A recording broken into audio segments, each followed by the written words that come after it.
BBC television programme Railway Roundabout was a half-hour series produced once a month for just on 5 years, 1958 to 1962. The presenters, Patrick Whitehouse and John Adams, took the films, cut them and did the commentaries live in the studio. Most of the programmes were British, but a number dealt with railways in Europe, ranging from Finland to Yugoslavia.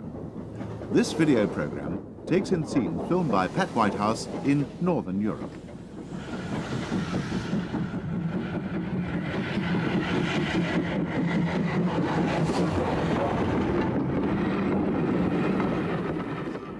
There was a time when Brittany, and indeed the whole of France, was crisscrossed by a maze of metre-gauge secondary railway systems. In fact, it was almost possible to get from Calais to Nice by metre gauge, but with umpteen changes of course.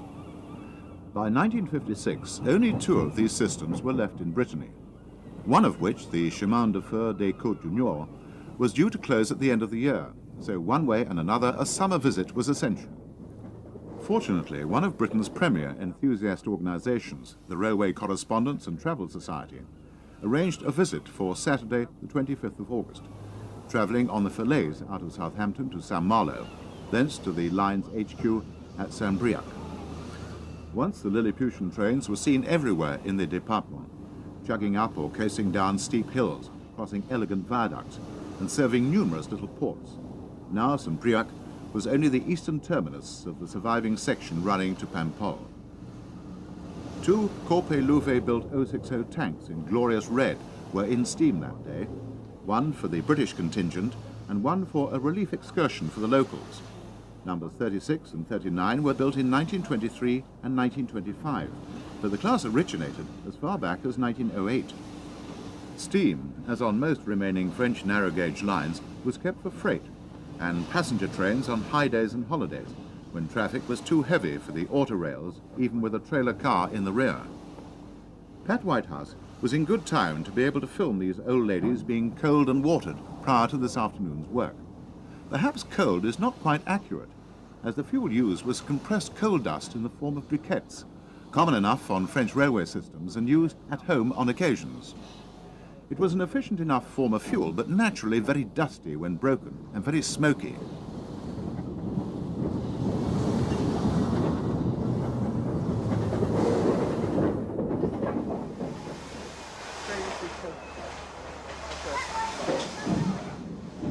These were the halcyon days when railways were still very active.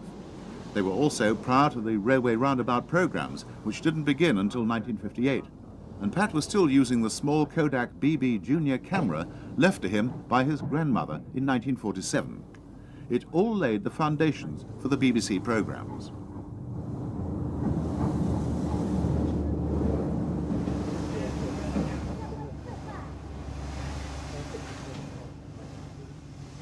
The special was made up of number 39 and a rake of semi-tramway type coaches with slatted seats and open platforms, starting from the Plus, adjacent to the SNCF station.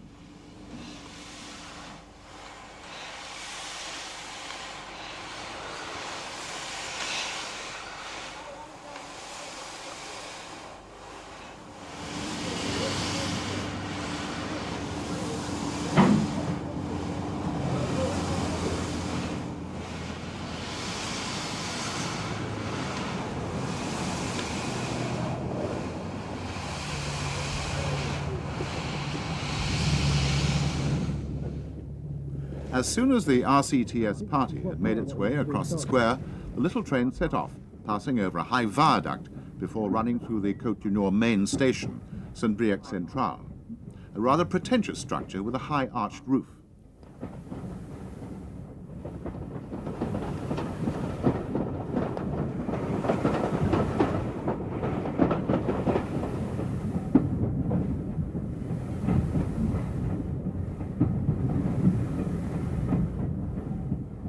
Then came a semi-tramway section on a reserved track alongside the road, clinging to the steep hillside above the Gouvet Valley and down to Pont de Suzanne. The cars passing by are splendid examples of 1940s and 1950s vintage. Up then through cuttings of trees and over heathlands, with number 39's exhaust thundering on the climb and briquette dust in everyone's eyes and ears, until the descent to Binic. At the passing loop, Autorail Tregor, almost a Cornish name, and 3 trailers, was coming east. Built in 1948, this was one of 3 Renault cars coming to the line in the hope of keeping it going just that much longer. Then over heathlands and stubble fields reminiscent of southern Ireland to Pempol and Journey's End. Here was yet another Autorail, and as 39 ran past Light Engine to turn for the journey home, an exciting day was on the turn.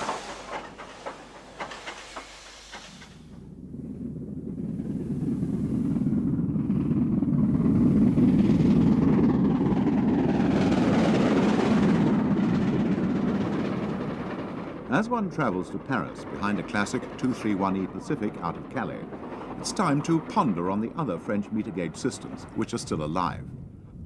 Perhaps the most dramatic line still using steam, albeit only for freight and special excursions, is the Réseau du Vivarais in the Massif Central west of Lyon and Saint-Étienne. Even in the early 1960s, the Vivarais' mileage is substantially that which was built in the 1880s, with 101 miles still in use. Steam, though, is redundant for passenger services, which are in the hands of the ever-resourceful Autorails. Lines of 0660 Mallet tanks lie redundant and rusty, but this is still compound country, and steam works the freights as well as the occasional passenger excursion. These 0660 compound Mallet tanks weigh 45 tons each, and most were built by the Schweizer Lokomotiv- und Maschinenfabrik of Winterthur in Switzerland, though there is one survivor built by the Société Alsacienne in France. Although no one knew it then, a section of the railway and a number of the engines was to continue in preservation as a tourist railway. These scenes are in the hills where great viaducts carry the tracks over wide gorges, but the ends of the line at La Voulte-sur-Rhône, Tournon and Dunières are deep in the valleys, and here there are meets with the standard gauge SNCF.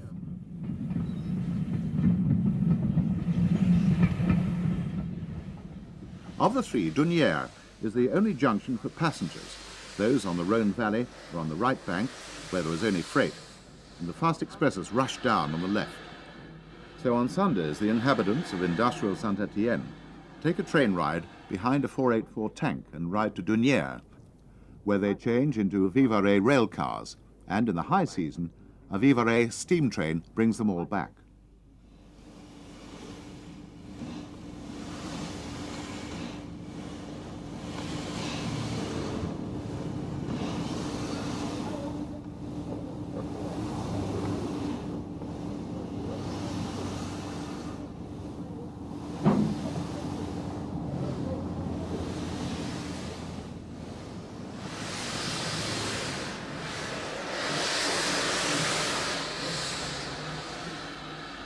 On Mondays, the empty stock train climbs up to the summit of Saint-Agrès, ready for the next weekend, the Mallet bogies swinging over the grass-grown track into the heat of the Auvergnat sun.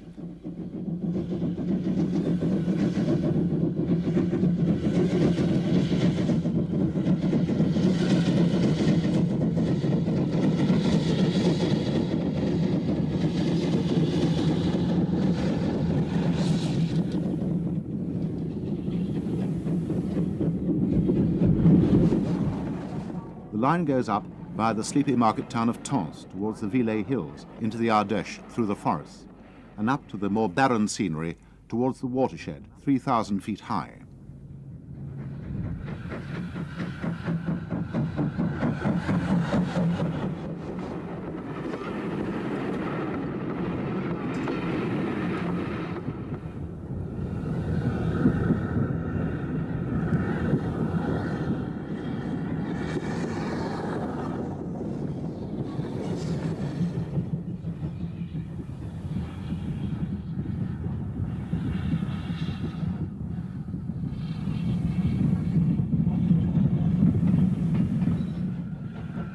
Timber is the main source of traffic for the Vivarais, and while there are trees in the foothills and the need for pit props at Saint-Étienne, the railway should keep going.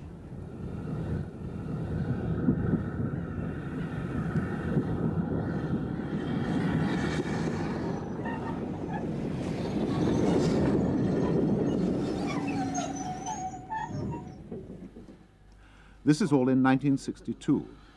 The ultimate problem is that there's no return traffic, and the number of passengers carried in the BR rail cars goes down, not up.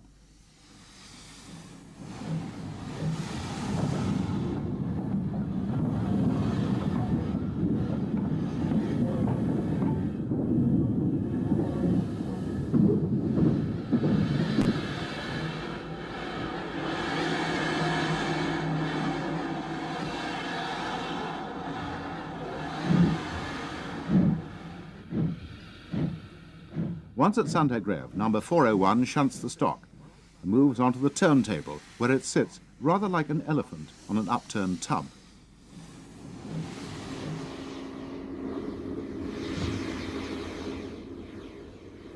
Back then into the shed, where it sleeps with one of the small rail cars until its next call of duty. Multiply this moment by 3 to take in the other 2 branches, and the day's steam workings are done.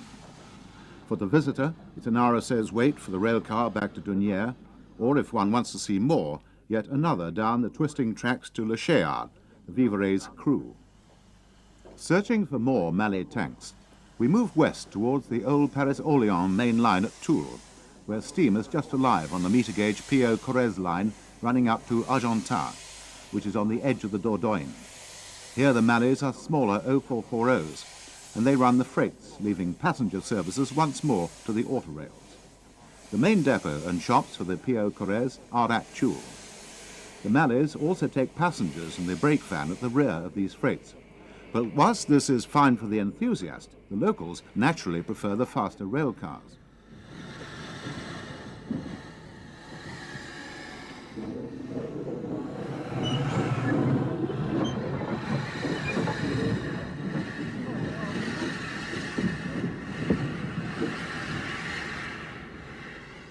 The freights are made up in the early mornings at Toul and run daily to Argentat, and on Tuesdays, Thursdays and Saturdays only over the other remaining branch to Siac. The steam engines are fitted with spark arresters because of the climb up into the forest.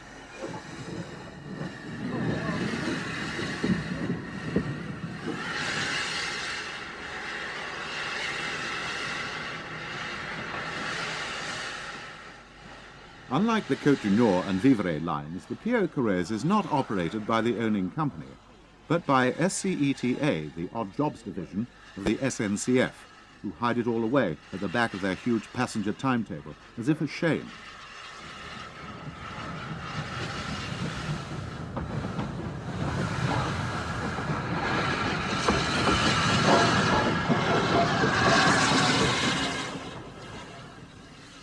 At Toul, the Corrèze shares the SNCF station with the standard gauge line from Brive. This also uses rail cars and the rather British outline 141 TA282 tanks once owned by the Paris-Orléans Railway.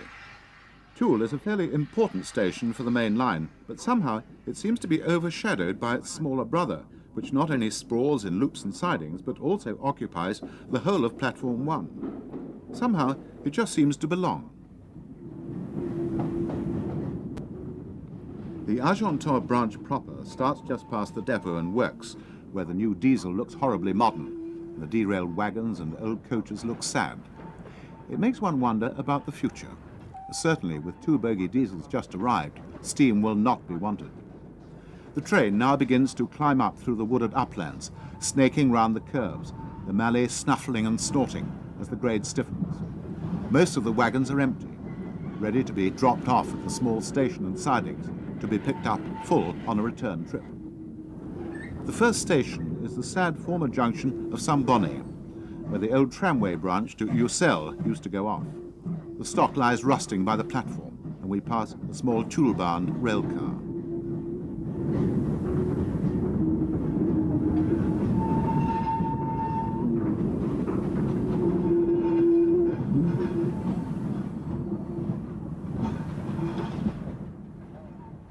On up the grade through a tunnel, and the next stop is to drop off passengers and freight and to take water.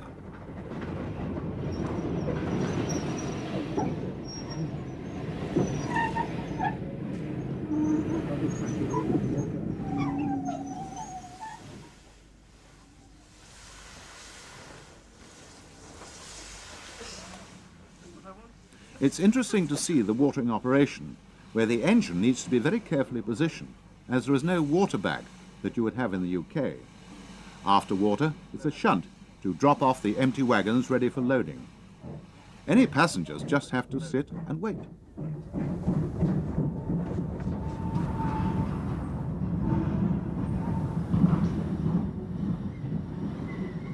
The regulator on the engine was very stiff, and shunting was not very popular with the crew.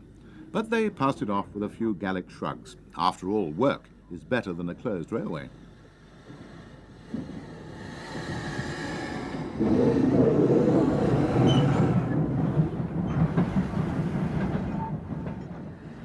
More stops for parcels and van traffic when manpower came to the fore. Only a platform cart to take the heavier goods to the station store. These remote villages have relied on the railway for over half a century to bring goods up from the big railhead at Toul.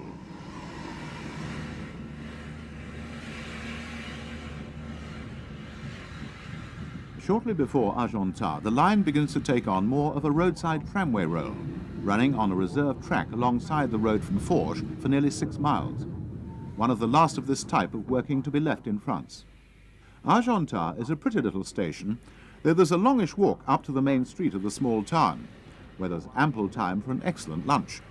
Meanwhile, the crew finish their shunting, take the Mallet down to the small shed, turn her, back onto their train, and get out their lunch too. Lots of time is allowed for. After all, this is France.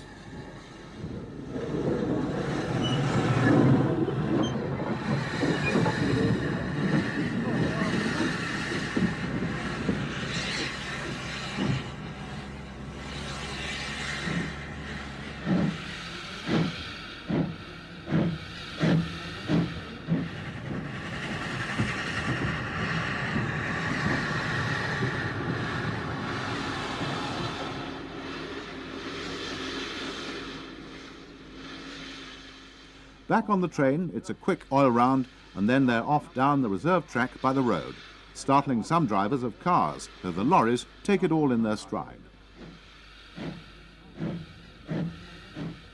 The run home first alongside the road is easier, as it's downhill most of the way. Today there's little to pick up en route, which makes the journey much shorter than the trip out to Argentat. The coming of those diesels to Toul will shorten the working life of number 101, and may keep the railway going for a while longer. But those lorries on the road will catch up in the end, and the rail car will be no match for the bus. Station stops are short, just long enough to see if there are any parcels, crates or bundles, and then it's a whiff of steam to roll away over the partly grass-grown tracks and down through the woods towards Toul Station, where there's a rail car waiting on the adjoining line. It's tomorrow morning's train. Number 101 pauses under the roof, then backs down to the yard. An era is nearly over. The 6th of July 1957 saw another RCTS excursion to Brittany, this time to the Major Roseau-Breton system, taking the SNCF to La Brunière, where a special train waited behind 0660 Mallet tank number E413, built in 1913. This section of line, as far as Laudiac, was freight only. The other 4 lines radiating from the hub of the system at Carhaix, all carrying passengers, albeit in the ever-present rail cars. For a while, the metric narrow gauge runs parallel with the SNCF.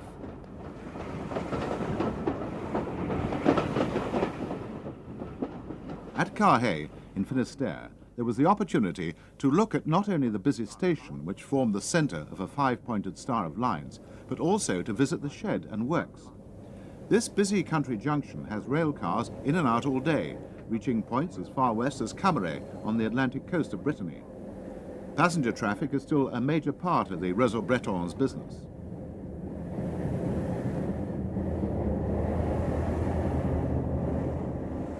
On the shed, having its smoke box cleaned, was E328, a 460 tank, which had brought the RCTS train on from Laudiac, plus a number of 0660 Mallet tanks, both on the shed and undergoing repairs in the works.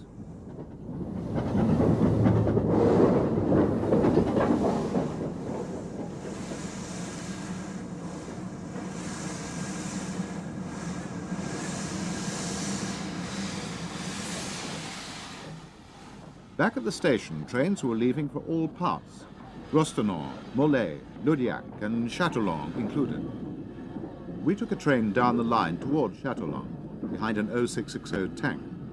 Watching these Mallet compounds from the line side, one can sense the power of the two huge swinging bogies under that large boiler. A very useful and worthwhile invention, particularly when heavy loads have to be hauled over comparatively light track with severe curvature. But the Réseau Breton is no poorly laid system. The track is good, allowing smooth running with heavy loads, as would be expected from a former section of the État Railway, now, as with the Pau-Corrèze, a part of the SNCF. Freight traffic is pretty good even in 1957, and the stalk of standard gauging part of the system. Whilst this would be progress, it would mean the end for the lovely Piaget-built Mallets and the handsome 460 tanks with their turns of speed on the shorter trains.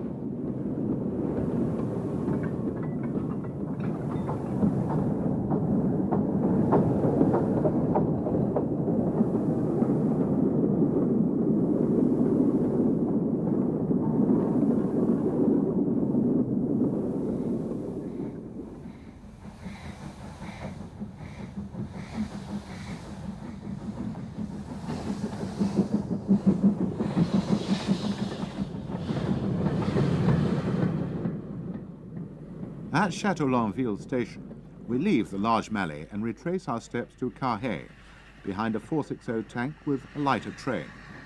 But first, there's the yard to shunt, a leisurely procedure, but there is, after all, plenty of time. The shed here has a number of engines of this class, as from here on to Camaret, the Mallets are too heavy.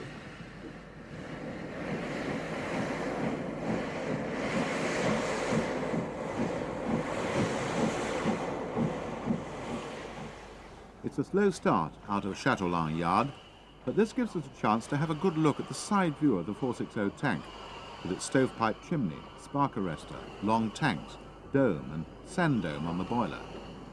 Slowly the train picks up speed, crossing the Carhaix road and onto the rolling heathland.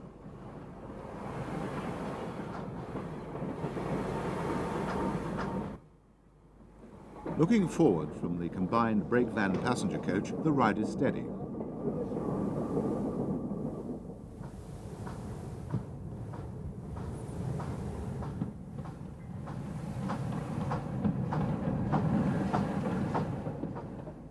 In a few moments, the Blue Canal comes up on the left-hand side.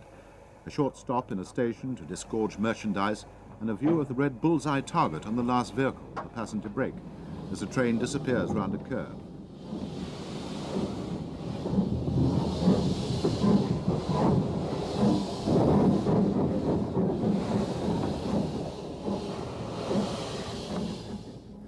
We approach Carhaix on what seems to be double track. This is a pleasant illusion. It's two single lines.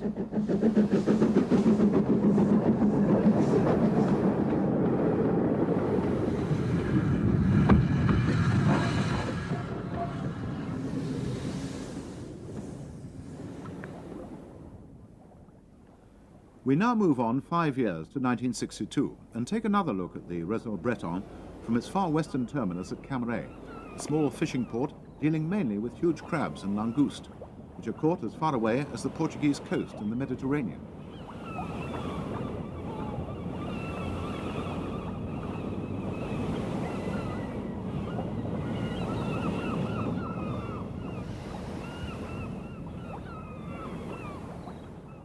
This is an important industry, and these creatures are kept in the harbour in saltwater cages until ready for market, to be dispatched packed alive in ice in wooden crates. They usually go out by rail car, as time is the essence. Réseau Breton freights are not known for their speed, and they do not always run to a set timetable.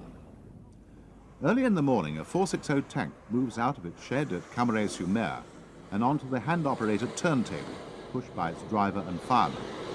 This is the beginning of its day, working the freight to Château-Longueville.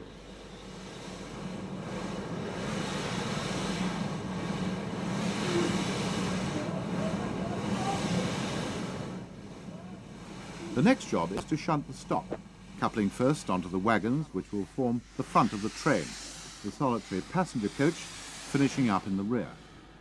In fact, these freights are in effect mixed trains, as they are available to passengers. Indeed, you can travel in rather faded luxury in a buttoned and braided first-class seat at second-class rates, if you're lucky enough to find a coach which has first class, that is. In view of the time taken shunting at intermediate stations, it's not often that any locals take this opportunity, but it is at least there for the asking.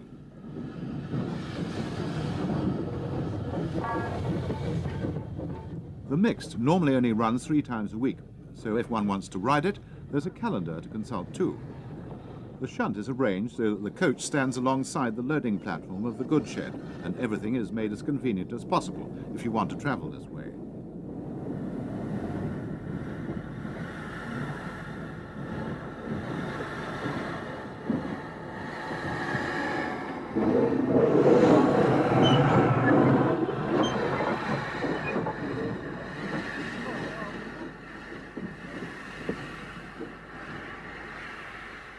Crates and trunks are loaded, and all that has to happen now is to wait for the morning rail car from Châteaulin to come in over the single line.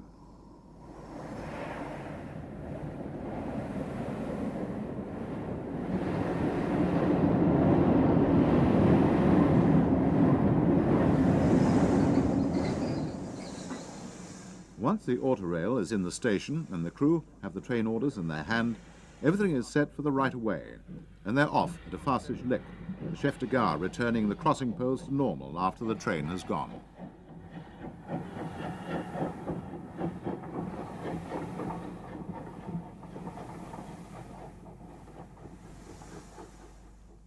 Meanwhile, at Carhaix, things have stirred long ago.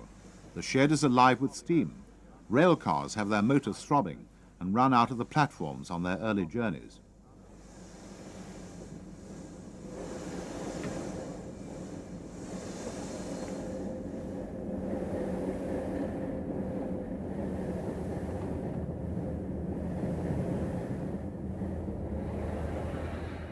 A Mallet shunts its train ready to make off for Rospordon, and whilst this is going on, yet another rail car is in the station, this time from Gangpont.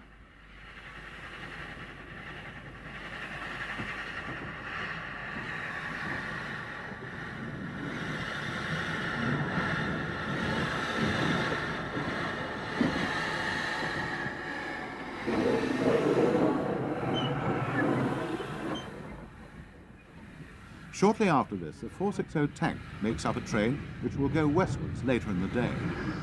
The Mallet, which has been performing station pilot duties, runs back through the station before going on to the shed for water. And before the current rush hour is over, another rail car leaves, this time for Lydiac. The start of a busy day, but nothing out of the ordinary for Carhaix.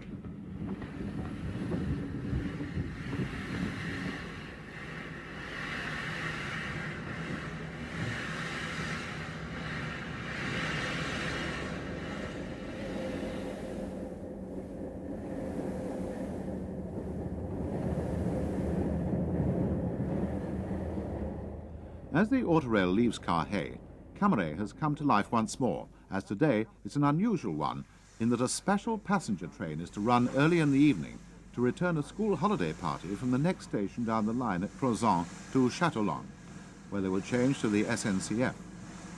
The first step is to clean the coaching stock, even if only on the outside. The wooden slatted seats in the second class rarely get much attention.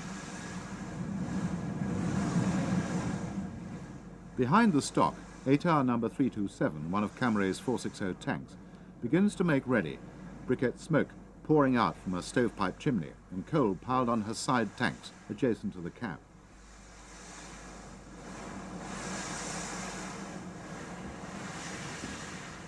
Slowly she backs down to the water column, and all seems at peace until a rail car slips past, dropping into the shed for fuel.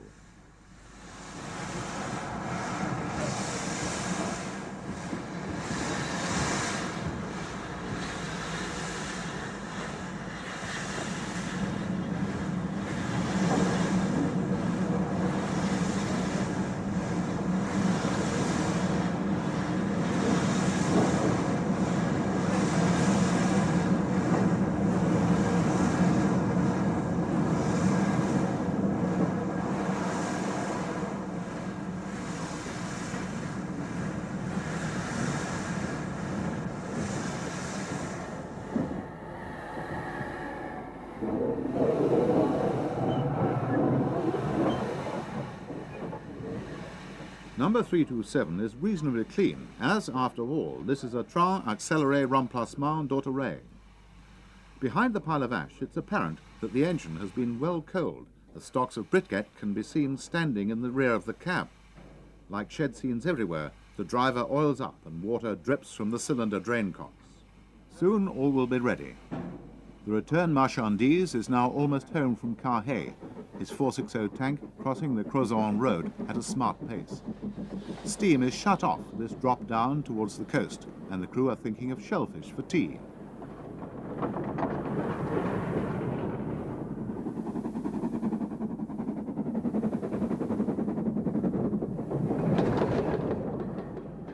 By now the chef de gare will have lowered the crossing poles, and in a moment the train drifts into the station limits before coming to a gentle halt alongside the goods loading platform.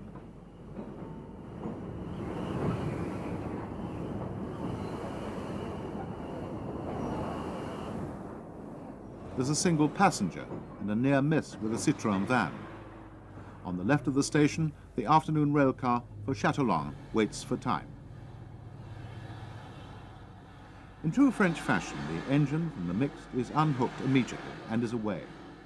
It runs down to the reversing spur, then back to the shed and its home.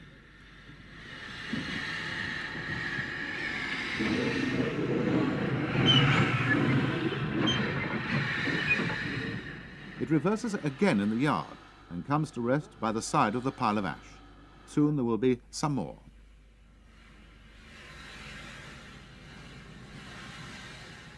In the main platform, the Decauville railcar and trailer are loading with returning holidaymakers. It's the last regular train of the day, and they mustn't miss it. On the side is a destination plate telling us that Crozon and Châtillon are the station stops.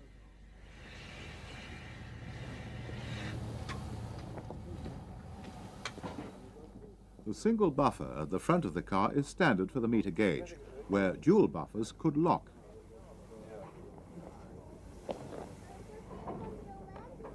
As soon as the families are in, the most valuable consignment is loaded. The live crabs and langoustes, created in ice and all alive O, ready for gastronomes in restaurants as far away as Paris. As soon as they're loaded, the rail cars are off.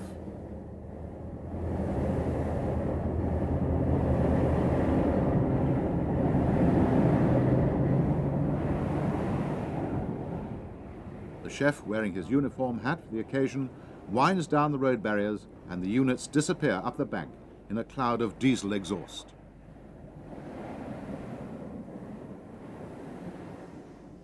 As soon as the coast is clear, number 327 moves off the shed, past piles of ash and coal nuts, and backs down onto her train, made up of 4 bogies and a 4-wheeled van.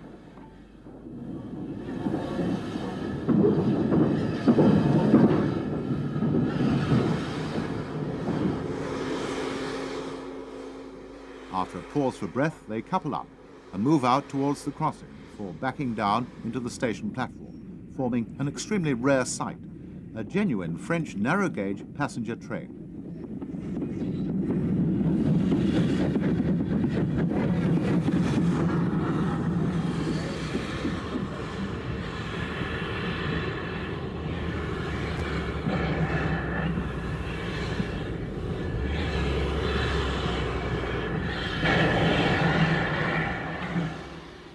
Smoke billows out of the chimney, whilst an interested Michael Whitehouse looks on.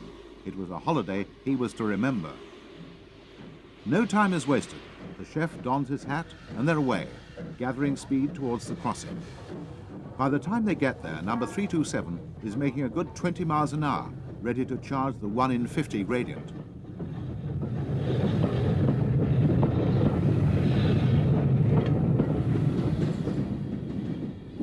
They cross the heathlands and the D8, the Crozon road, to roll into the station to load up with a party of children waiting on the platform in the lowering sun.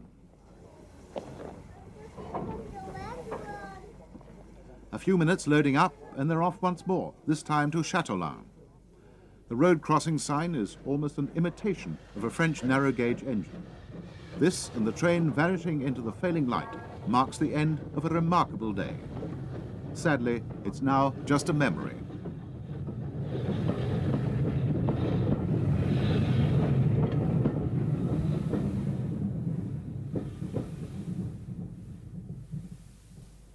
The Swiss Furka-Oberalp Railway is meter gauge.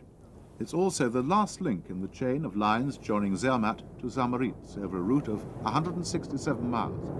It has gradients as steep as 1 in 9, it crosses 2 passes joining the valleys of the Rhone and Rhine, and in summer it's the route of the Glacier Express.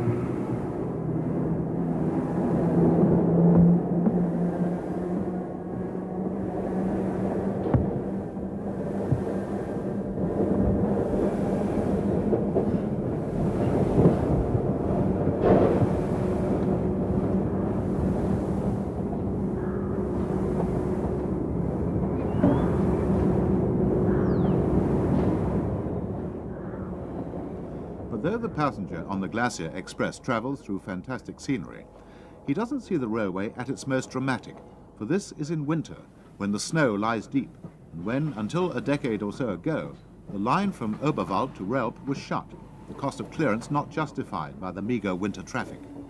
And that was the case when this film was made in 1962. Snow clearance is a long job, taking almost 3 weeks in all. The worst section is that between Glech and the Furka Tunnel, for even in May, there are 50 feet of snow.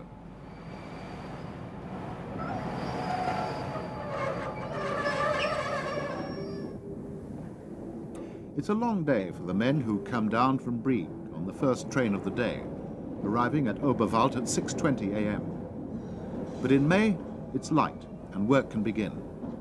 The next train down brings the electric plough, the engine coming off at Oberwald and making its way down towards the foot of the Rhone Glacier, where the snow lies deep, but not too deep for the small rotary. Men and machine attack the snow here, but the major task is further up the line, and this has to be tackled by steam, for there are no wires. This means using the wedge plough, and it's a question of brute force. The Furka Oberalp kept one steam engine after the electrification of the Oberwald to Relp section in 1942, FO4.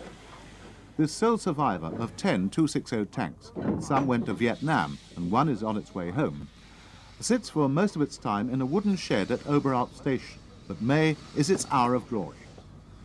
It's a relatively heavy engine weighing as much as 42 tons and can do 25 miles an hour on the adhesion and 12 miles an hour on the rack sections.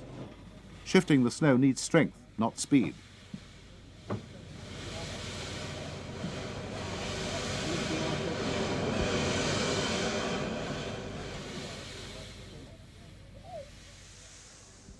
As soon as the snow clearance foreman is ready, he beckons FO4's crew forward, and they move off round the curve at the base of the hotel, which is now very closed indeed, but overlooks the Rhone Glacier.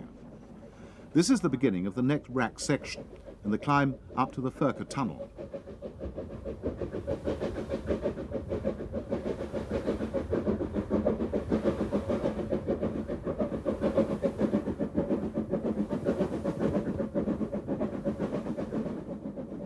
The wedge plough attacks the snow, pushing it away like a knife with icing sugar. There's very little sound bar FO4's soft exhaust, rather like a Midland 4F, as it makes frequent forays, clearing one stretch, then going back to charge the next. The foreman rides on a platform at the front of the plough, and when they reach the deep snow, he's the driver's eyes, beckoning him on or stopping him if there's a sign of compaction. To see all this on a bright May morning is a sight almost beyond belief, but it's bright and you avoid sun cream and dark glasses at your peril.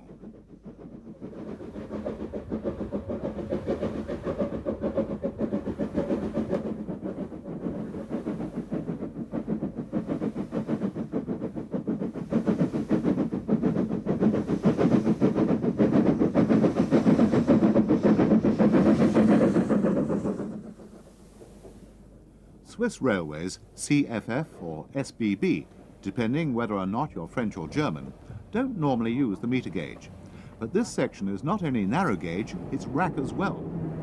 For this film, we ignore the rack and concentrate on one of the interesting sidelines to the meter gauge, its ability to convey standard gauge loads between its standard gauge extremities.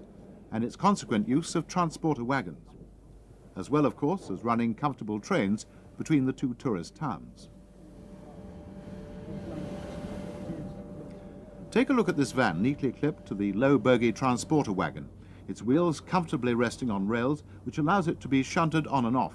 It's secured by blocks and clips.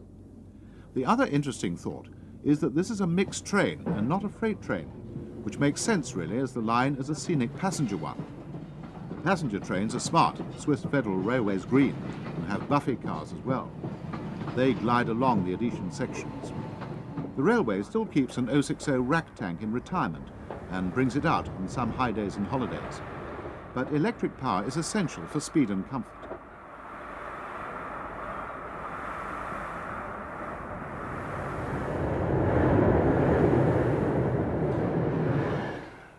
At Brienz, halfway down the lake, there's a pier for transfer to lake steamers with through tickets if required. There's even an old steamer still in service. But Brienz is all changed for something quite different. Switzerland's only steam-worked mountain railway, the Brienz-Rothorn-Bahn. There's a vague similarity to the Snowdon Mountain Railway in Wales. The rack rail uses the apt system, and trains follow each other up and down the mountain at decent intervals. At each summit, you could look down on the lake if the weather is fine.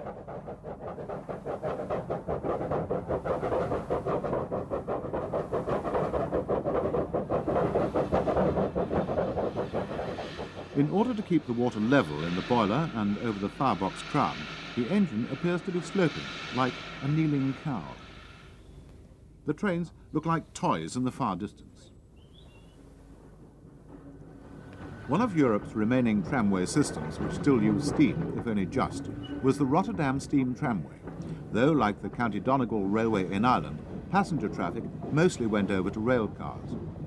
A few of the 040 steam tram engines were still serviceable in 1960, and once again, the Railway Enthusiast Organisation came to the rescue with a special, even if this time it rained. Most of the railway ran on a private right-of-way, but some actually ran in the streets.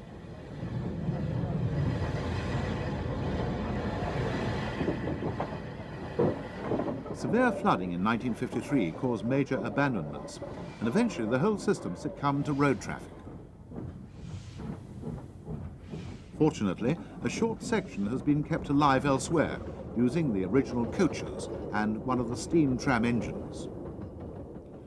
We move on across the borders to Germany, visiting the Hauptbahnhof at Hamburg, to see one of the legendary East German Pacifics leaving the station with an express for Berlin.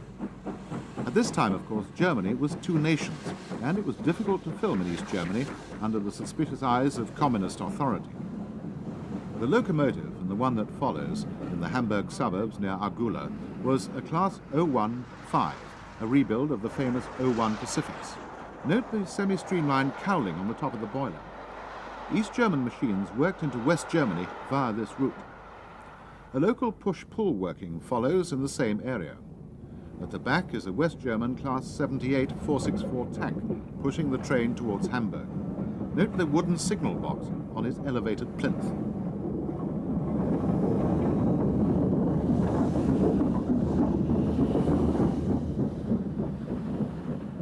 At Hittfeld, a Class 44 210 heavy freight engine is seen heading southwest out of Hamburg towards Buchholz and Bremen.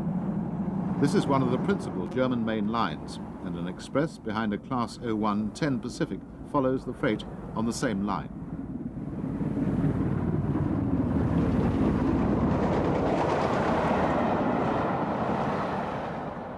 Buchholz station itself is the next location, where another Class 44 210 is seen on the slow lines. German railways retained steam on mainline workings for some time after Britain abolished it in 1968, and maintained their modern Pacifics in far better condition at the end than did British Railways. This is another wide-chimneyed Class 0110. Hamburg's Hauptbahnhof, its main station, is the scene of another 0110 Pacific departure, as it heads away to the southwest at Osnabrück, on the main line to the Ruhr Valley and Cologne. These handsome Pacifics of classic German outline proved to be the final mainline express steam power in Europe. Our last view is of another of the class heading up the climb away from Hamburg with a further train for Osnabrück.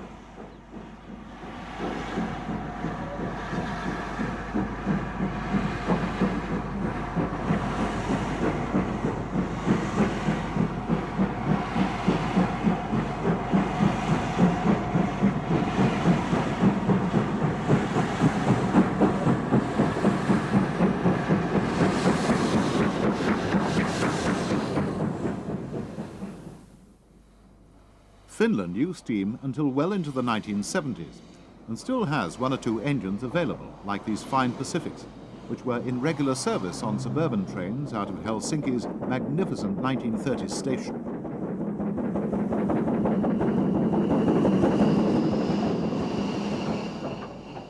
The steam shed at Helsinki is some way out of the city at the top of a formidable incline, hence this use of these powerful engines. In 1960, number 1009 was rostered for an evening suburban train and turns on the table before backing down to the city terminus.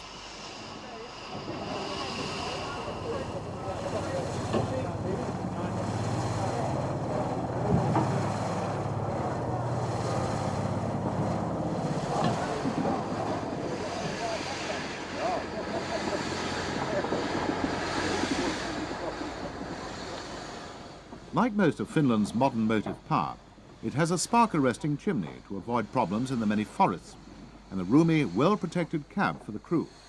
Dome and sandbox are neatly placed halfway between smokebox and cab.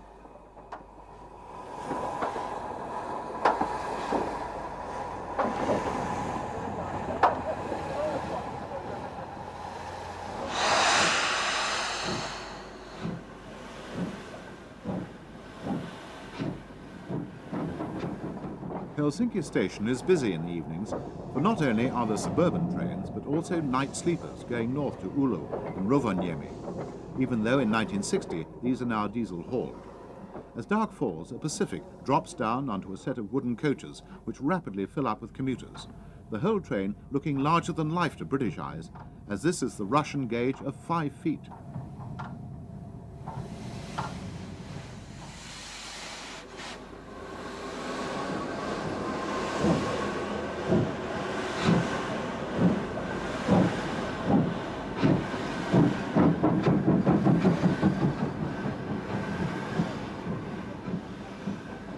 Another modern class is the 282, used almost exclusively for freight, though these powerful engines occasionally see passenger service. Here number 1545 comes past with a troop train, officers riding in the leading coach, troops in the vans on the good old principle of armies everywhere. A number of these 282s, and indeed many other engines, eventually went into a strategic reserve until the late 1980s.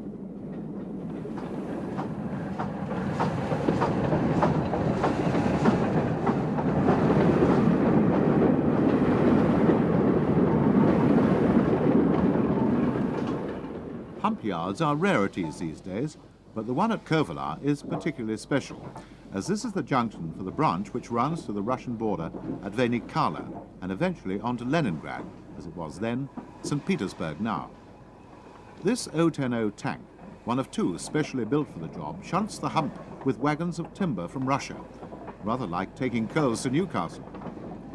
By hump yard standards, this is not large, but even so, it's fascinating to watch the wagons tipping over the top and running down into the sidings below to make up trains for destinations beyond.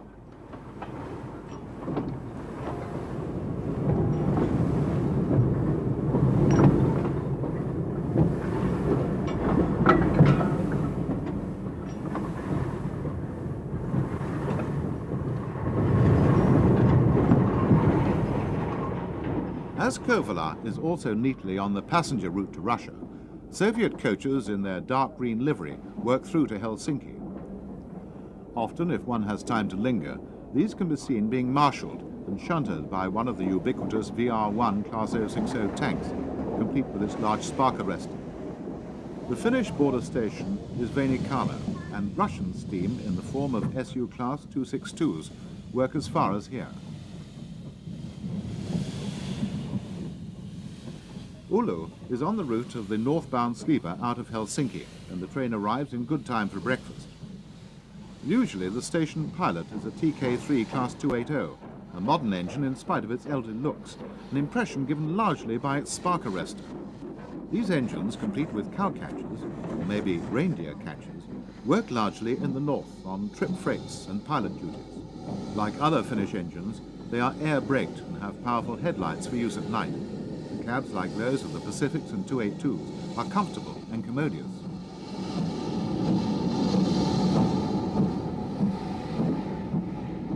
As with most other European railways, Finland does not use a water column bag as we do in Britain. Instead, the column is able to swivel until the arm is positioned directly over the tender or tank manhole. In this case, a large vent in the tender, which gives plenty of scope.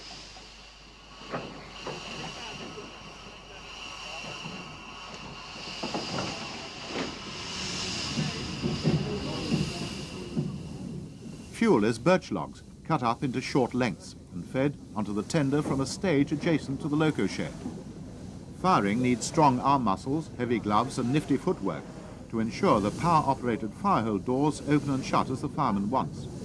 So Ulo can provide the rare sight most mornings, not only of a wood burner on duty as pilot, but another on trip and freight shunting work.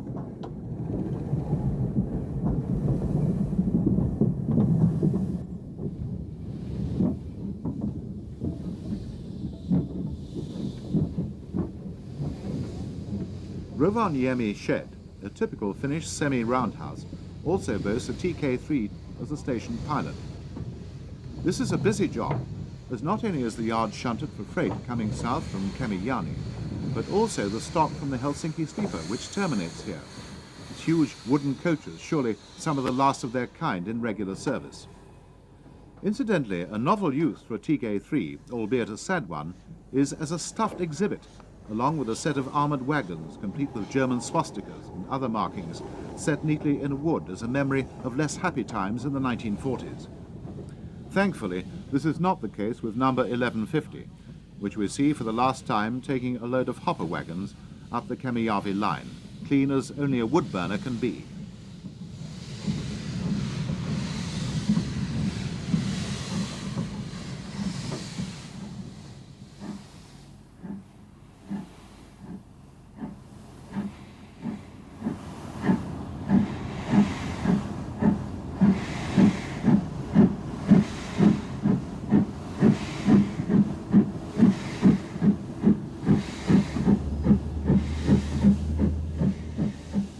Rovaniemi is the end-on junction for passenger trains to Kemi, though in this northern part of Finland traffic is sparse, so slightly Spartan but very clean blue and white liveried rail cars are in use for this service, seen away from the station by a lady dispatcher.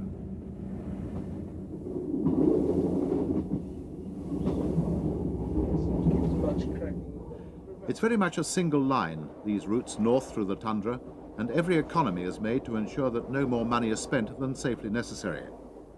One example is this passing loop. Here the train conductor has a special key to unlock the points, travelling from one end to the other on this amazing rail tricycle to save much time when passing other trains.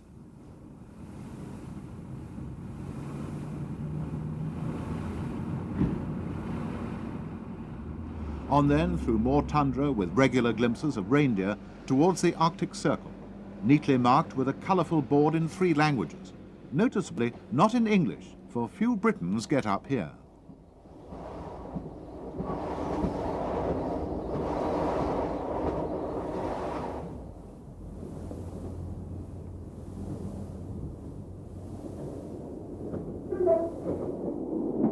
Finland has a fascinating railway system, clean, efficient, and with a wonderful variety of motive power and stock.